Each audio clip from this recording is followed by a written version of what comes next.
Hello, Sagittarius, Sun, Moon Rising, and Venus Signs. Kamusta kayo? Sana po nasa mabuti kayong kalagayan.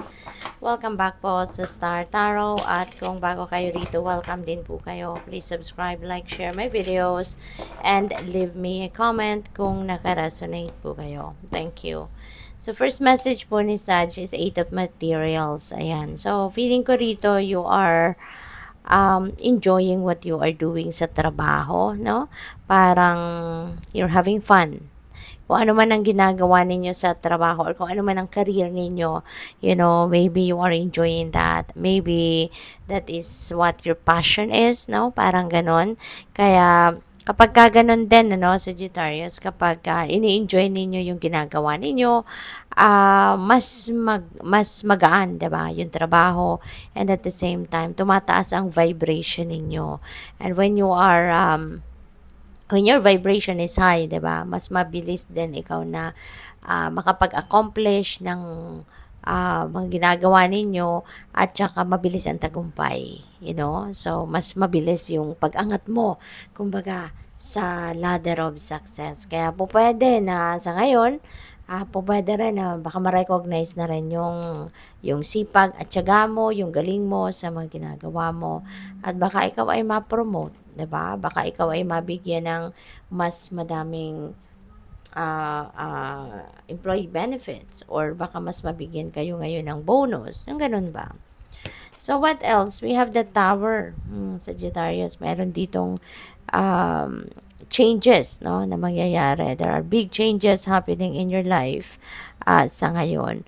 And pwede na yung mga pagbabagong ito, pagbabago na hindi ninyo ito ginusto. This is the universe's way of changing the course of your life, yung ganon. Kasi baka ito yung mga pagbabago sa buhay mo na dapat ginawa mo na noon pa, pero maybe hindi mo nabibigyan ng panahon or hindi mo napapansin. Kaya yung universe nang gagawa nito para sa'yo. So, this is the universe doing the favor for you na mabago ang inyong sitwasyon. At kayo ay dadalhin ito sa inyong destiny. Okay? Kayo ay dadalhin ng mga pagbabagong ito sa kung saan kayo dapat makarating.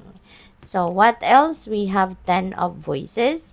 At yung 10 of voices na to is, um, um, maaring nasaktan kayo in the past, no? As in, baka napanghinaan kayo ng loob na, parang nawala na kayo ng gana, parang, alam mo yun, yung parang ayaw mong gumalaw, ayaw mong tumayo, yung mga ganun ba, no? As in, low vibe kayo.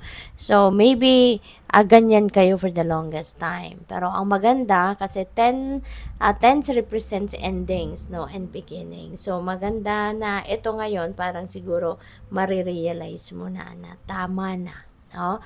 Enough is enough, tama na, yung pagpapahirap mo din sa sarili mo, by not moving on, 'di ba? Matagal na. Kaya ngayon baka madidinawan na din ang isipan mo na it's about time na para umusad ka na sa buhay. It's about time na to embrace newness, to move on na with your life, no? Kaya kung ano man 'yang pinagdaanan ninyong nasaktan kayo ng bonggang-bongga in the past, maaaring ngayon, maaano mo na siya, malalagpasan mo na siya, no? At handa ka ng magbigay ng bagong pag-asa sa sarili mo, no?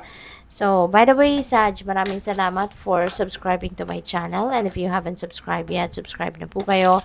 And also, please click the join button sa baba na video po if you would like to join the membership. And maraming salamat sa mga cross-watchers for being here. Thank you for your support. At sa mga hindi po nag-skip ng ads, maraming salamat din for your support. Malaking bagay po yan.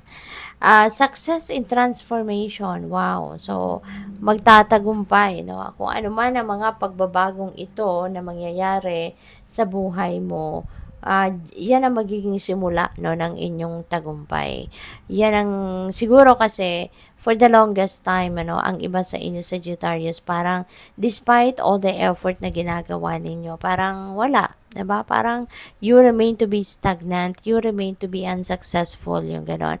Pero ngayon, maaaring sa pagbabagong ito na mangyayari, no, with the tower energy, kapag napunta na kayo dito, sa pagkakataon nito, sa tower moment na to, parang ito na yung simula, no, ng tatagumpay ninyo. Ito na yung simula ng success ninyo. Magsa-success na din kayo finally. So, yun ang napipick up ko dito. Kaya, embrace, no? Embrace it. Any change sa buhay natin, 'di ba? Papunta yan sa pag-asenso, papunta yan sa pagpapaganda ng ating sitwasyon. Kasi kung merong mga pagbabago sa buhay natin, 'di ba? Hindi naman lalo-lalo na kung tayo yung nag-e-effort na gawa ng mga pagbabagong yan, hindi naman tayo gumagawa ng, hindi natin binabago ang sarili natin pa-backward, diba? Kundi, binabago natin ang sarili natin, ang sitwasyon natin, pa-forward, diba? Paangat, paasenso. Kaya, feeling ko sa ngayon, kung ano man ang mga pagbabagong ito na mangyayari sa buhay mo, ito ay magdadala sa inyo patungo sa inyong tagumpay.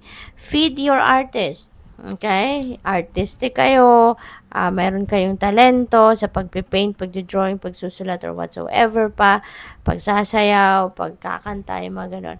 So, ngayon, maybe there is an opportunity for you na dadating para mas maging magaling ka pa, mas maging bihasa ka pa, mas maging ano ka pa, expert ka pa sa kung ano man artistry ang meron kayo. Okay?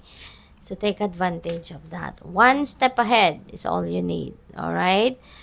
Feeling ko kasi, dito din, ano, kung meron, kunyari, meron kayong mga plans, meron kayong mga goals, diba?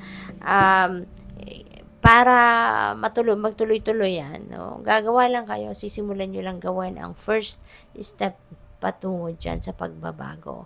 Kasi kahit maganda yung ideas ninyo, kahit maganda yung mga iniisip ninyo, if you are not taking action, kung wala naman kayong ginagawa, even single step, wala kayong ginagawa, so wala. Diba?